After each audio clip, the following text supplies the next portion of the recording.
on the unsuspecting members of social media around the world. October 9th, 2012. This is the SNM Network. Hello and welcome to the SNM Network. I'm Colin Cosell, celebrating 10 months without government funding. You can't touch me, Romney.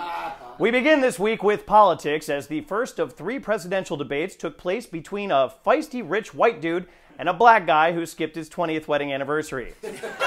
Garnering just as much attention, however, was the moderator, PBS News fixture and gentle old man, Jim Lehrer. For those unfamiliar with Lehrer, our Imgur Bureau supplied the following image. Yeah, Jim, we're going to need to have you go ahead and move your news desk to the basement. Yeah. All right, so my Lumbergh imitation isn't very inspired, but neither was Obama's performance. Aha! Ba-doom. All right, I'm fired. While many speculated about why, Twitter's Shira Selko offered the following observation. Obama is drawing dicks with Donald Trump hair on them. Translation, Obama was drawing Donald Trump. Another zinger, we're on fire. The debate was so bad for the president, Witstream's Rob Kuttner noted, probably not a good sign that this morning's fundraising email from Obama had the subject line, I can explain. That's funny because the newsroom actually received a gift basket from Obama filled with Xanax and a card saying, no more for me, thanks. In the course of the debate, however, Mitt Romney threatened to defund PBS, thus alienating supporters of Jim Lehrer and Big Bird, who is also known to the GOP as the world's largest government mooching canary.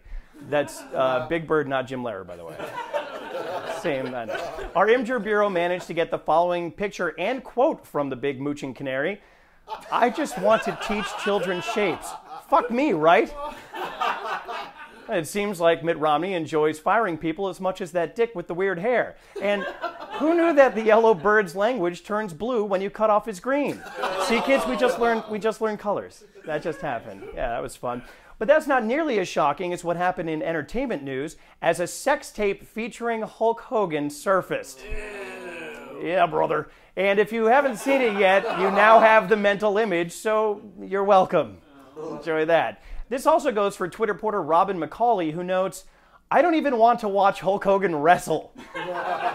Imagine it with a chick. But what's wrong, Robin? You're not a fan of tan lines and wrinkly ball sacks? I hope you're not eating at home right now. Well, Twitter's Kevin Secchia did see it and offered the following review. The best part of the Hulk Hogan sex tape is when he's seemingly done, then throws up the Hogan finger wag before fucking with renewed fury. Yeah, and he calls that move the reverse Kardashian. That's when you build a career, fortune, and fame before making a sex tape.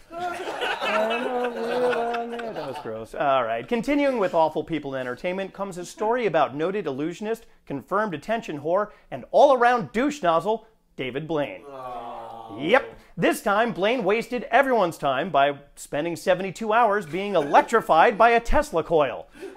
To the horror of onlookers, Blaine survived. Sorry. From our Witstream desk, an underwhelmed Chase Mitchell speculated on Blaine's future, saying, for David Blaine's next trick, he will move into a series of increasingly small apartments and eventually die alone. Finally, there's a stunt of David Blaine's that we can all enjoy. Sorry, that was harsh. Now, as we all know, even if it involves David Blaine, death is never easy to deal with, even as time goes on. That's why we ask you to, guess who died a year ago? It's a year ago rendition. With the answer is Twitter's boring as heck, who says, R.I.P. Steve Jobs. I'm wearing a black turtleneck in your honor. Also getting a bunch of Chinese kids to do all my work for me. That's messed up. And that's actually how we produce episodes here. Isn't that right, Ting Ting and Shu Sang? And now we won't have to. Kai Kai Wo Shi Sui Lei. I just said, guess who died in Chinese? Never mind. And finally, it's time for a holiday news, as Americans took a day off to celebrate an Italian guy who tried to find India for Spain. Thanks, Apple Maps. For more on this, we turn to Donnie. That's his name, just Donnie, who tweeted, Columbus Day was invented by Columbus as a ploy to sell more Columbus. Well, Donnie, we went to the store and they were all out of Columbus. So the newsroom hired 3 hookers named Nina, Pinta, and Santa Gonorrhea.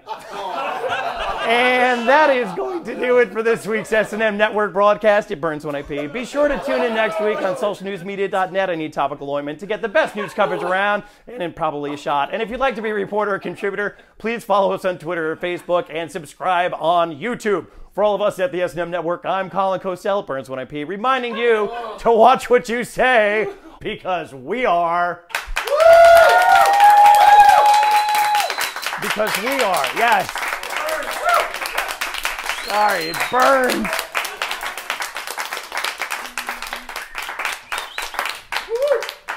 Woo. Well, there goes the coveted Chinese demographic. Oh, it burns when I hear you.